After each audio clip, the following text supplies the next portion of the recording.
David Thorne is Chief Broadband and Access Strategist at BT Innovate and Design.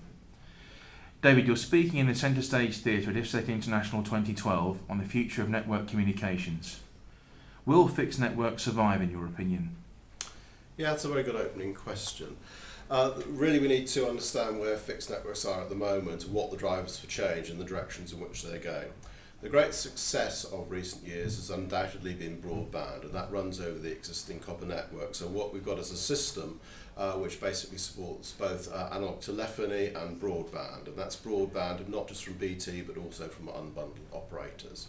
Now that's really been taken on board very, very fast, and so we've got a very high take of broadband, but there's continued pressure to actually get more.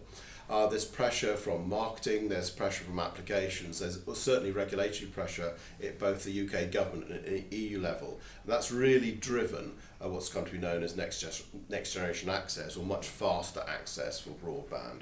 There are a number of ways in which you can do this. From the BT perspective, the two chosen flavours are fibre to the cabinet, which involves running fibre deeper into the network and then running a technology known as VDSL from the cabinet over the last 1 to 1.5 kilometres.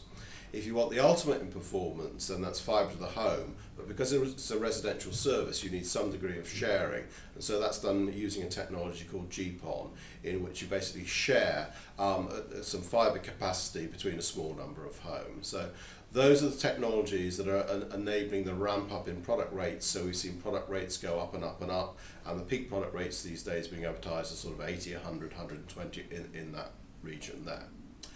Okay, now one of the ways in which that's actually achieved is by pushing fibre deeper into the network, because although copper is marvellous stuff, it does have some limitations in transmission capability. And so what you do is you basically push fibre out again, either to the cabinet or indeed all the way. Although there's actually an interesting new development being talked about at the moment, which is fibre to distribution point, which is an intermediate solution in the sense that it doesn't take copper quite all the way, but actually solves some of the problems of the final fibre installation to the customer. This is very much in its infancy. It's going through a standardisation process at the moment, and we need to see whether or not that succeeds and whether or not it makes economic sense, but it's potentially very interesting. So what all that means is that basically a lot of the activity in networks going forward in the fixed line is basically higher rates and pushing fibre out. If you then say, okay, that's fine, but what about all the mobile networks? There's all sorts of stuff about 3G, 4G, LTE.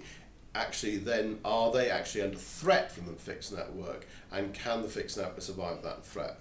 Well, the very simple answer to that is yes, in that although wireless networks are very good from the point of nomadism, mobility, etc., in terms of pure capacity per end user, they simply can't compete. If you really do want to have very high rates, both for streaming and downloading, etc., there's no doubt you're still better off with a fixed network. There's also a cost issue here in that the volume of data on mobile networks is going up and up and up, but without an associated increase in revenue. And so one of the things that's happening more and more and more is that actually the mobile data is being offloaded onto the fixed network. So ironically, one of the reasons that the fixed network is going to survive is because of the growth in mobile traffic. Will the copper platform remain? Yeah, again, that's a good question, because as I said, one of the ways that these higher rates are being supported is by driving fibre further out of the network. And again, the copper network is not just used for broadband, obviously in the context of this particular conference. It's used for security services, but it's also used by third-party broadband unbundlers who put their own equipment in the exchanges, and of course it's still used for analog telephony. So although there's this big push for NGA, big push for higher speed broadband, which drives fibre into the network, then actually, because those other services are so widespread, then really the copper is going to be around for a very long time. And the basic agreement is that as long as there is, and the copper basically back to the exchange will actually remain as long as any or all of those three communities of interest want it to remain there. So from the perspective of the security industry, if you actually want to carry on running exchange-based systems over copper, they're really going to be there for a long time, so you don't have to worry about it from that perspective. The landscape, David, is not just about technology, it's also about services. Now, in your opinion, is there any room left for fixed location-based solutions? Yeah, that's really the other part of the answer to the question about will fixed networks survive. So far, I've talked about really competition from the wireless networks, and although your wireless networks are very fine things, then basically for out-and-out performance, they simply can't compete with the fixed network. But the other aspect of fixed networks, again, it is fixed location services. There is a view which says that in this sort of smartphone era, then actually all services are moving to personal devices, to smartphones, tablets, etc., etc. And so what you actually need is just personal services. Now, I don't agree with that. I think personal services are very important and will become important. But I think there's another growing trend of fixed location services. If you think of services which are much more appropriate to go into a location, then there are a few obvious examples. Security obviously is the classic example, and one which I'm sure has resonance here, but it's not the only one. If you're talking about things like assisted living, if you're thinking things about home energy management, then those are actually all associated with a location.